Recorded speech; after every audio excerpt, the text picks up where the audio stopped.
My name is LeRoy R. Mcclelland Sr.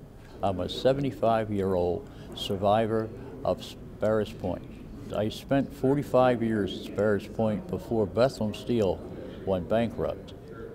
Now, we retired, I did, in 2001, only to learn later in 2002 that they were going bankrupt, which meant that we lost our pensions, we lost our health coverage, and on any other benefits that was available for us.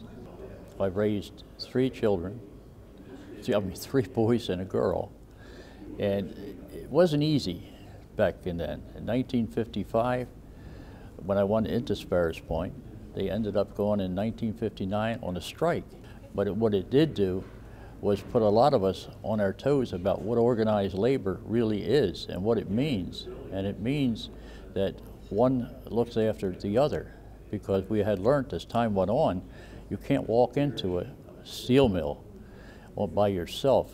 You have to have support and camaraderie within the mills. And that developed over a couple of years. It's your second family, if that makes any sense to you. You leave your family at home, but when you walked in that steel mill, you adopted another family. As time went on, we learned that the thing that was a negative thing for us, being hands-on type of workers, was technology. And when computerization came in, and these things came in, guess what? Management took a look at some operations and said, well, why do we need this feeder here, a feeder there, and this here, when we can have it automated? And automation is what started to take our membership down. In fact, we went from 33,000 members down to what this last group was about 2,000 left. But a lot of that had to do with technology. Could never visualize what's going on today. We would never visualize it. We'd never be a Sparrows Point. You know, it would never be a steel mill in this country, in this state.